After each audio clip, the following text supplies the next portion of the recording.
Piala AFF 2026 resmi dimulai. Indonesia dijagokan juara. Turnamen paling bergengsi di kawasan ASEAN kembali hadir dengan tensi yang dipastikan jauh lebih panas dibanding edisi-edisi sebelumnya.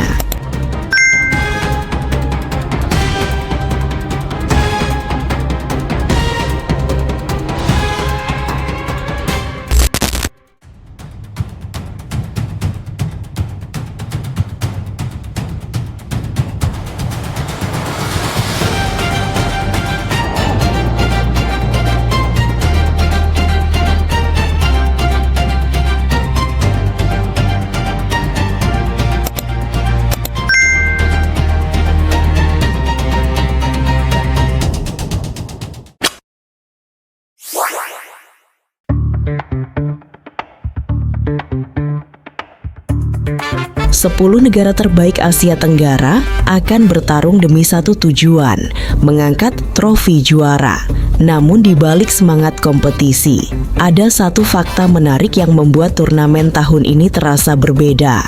Hampir semua tim unggulan kini diperkuat pemain naturalisasi dan diaspora, membuat persaingan menjadi semakin ketat.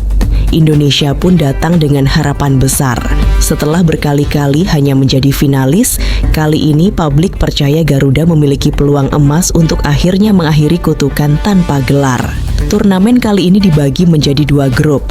Grup A dihuni Indonesia, Vietnam, Singapura, Kamboja, dan Timor Leste. Sementara grup B berisi Thailand, Malaysia, Filipina, Myanmar, dan Laos. Setiap tim akan menjalani sistem round robin dengan 2 pertandingan kandang dan 2 laga tandang. Nantinya hanya 2 tim terbaik dari masing-masing grup yang berhak melaju ke semifinal untuk memperebutkan tiket menuju partai final. Status juara bertahan masih dipegang Vietnam. The Golden Star Warriors datang dengan penuh percaya diri setelah sukses menaklukkan Thailand dengan agregat 5-3 pada final Piala AFF 2024. Kini mereka kembali membawa misi mempertahankan mahkota juara. Laga pembuka langsung menghadirkan 2 pertandingan menarik. Kamboja akan menghadapi Singapura di Morodok Techo National Stadium, Phnom Penh dengan kick-off pukul 19.00 waktu Indonesia Barat. Setelah itu perhatian akan beralih ke duel Timor Leste melawan sang juara bertahan Vietnam yang berlangsung pukul 20.30 waktu Indonesia Barat di Chonburi Stadium. Sementara itu timnas Indonesia baru akan memulai perjuangannya pada Senin, 27 Juli 2026. Skuad Garuda dijadwalkan menghadapi Kamboja di Stadion Pakansari Cibinong. Pertandingan ini menjadi langkah awal Indonesia dalam mengejar mimpi besar meraih gelar AFF pertama sepanjang sejarah. Namun jalan Indonesia jelas tidak akan mudah. Pelatih timnas Indonesia John Herdman mengakui bahwa kekuatan lawan tahun ini mengalami peningkatan yang sangat signifikan, terutama karena kehadiran pemain-pemain naturalisasi. Menurut Herdman, Vietnam kini memiliki sejumlah pemain naturalisasi asal Brasil seperti Patrick Lejiang, Henrio Rafaelson, hingga Giovanni Magno yang membuat kualitas mereka semakin meningkat. Tak hanya Vietnam, Kamboja juga menjadi perhatian serius. Mereka baru saja menambah kekuatan dengan menaturalisasi Iago Bento asal Brasil, sekaligus memperbanyak daftar pemain asing yang kini membela negara tersebut. Bahkan Herdman mengungkapkan bahwa Vietnam memiliki sekitar 5 pemain naturalisasi, sementara Kamboja disebut memiliki hingga 10 pemain naturalisasi di dalam skuadnya. Menurutnya, situasi ini menjadi tantangan besar bagi Indonesia. Meski demikian, Indonesia juga bukan tanpa kekuatan.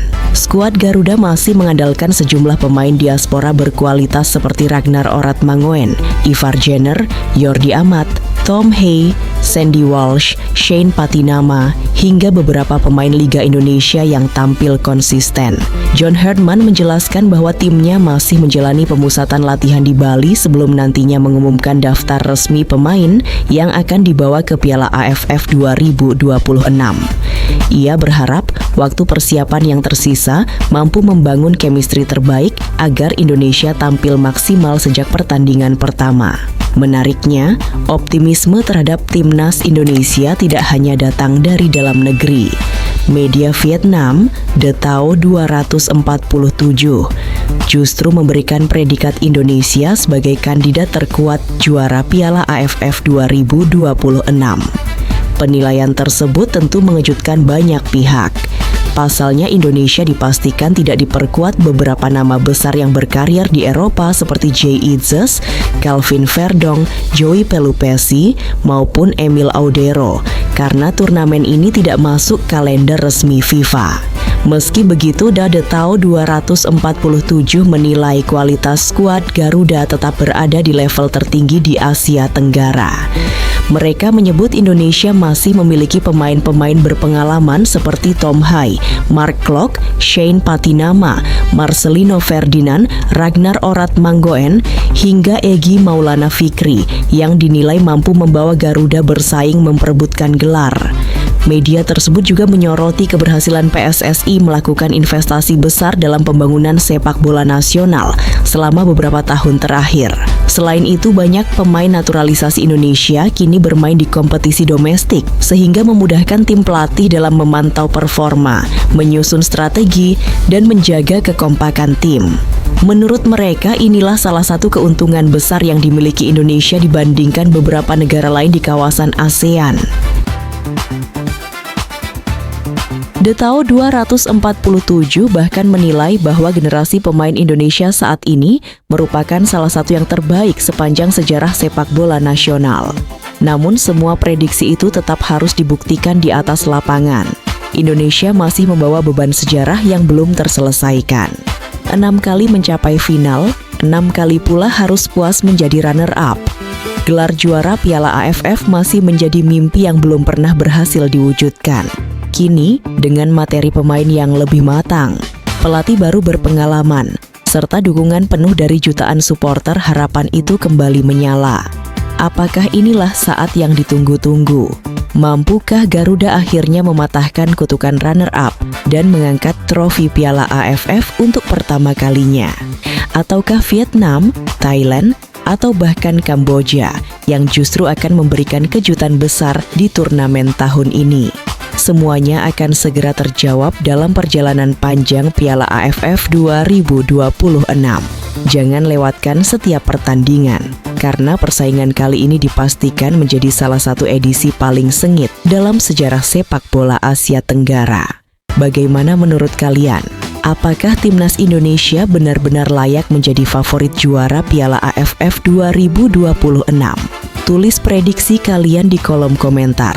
Jangan lupa tekan tombol like, subscribe, dan aktifkan lonceng notifikasi agar tidak ketinggalan berita sepak bola terbaru. Sampai jumpa di video berikutnya hanya di Wahyu Channel, rumahnya berita sepak bola yang selalu update dan paling seru.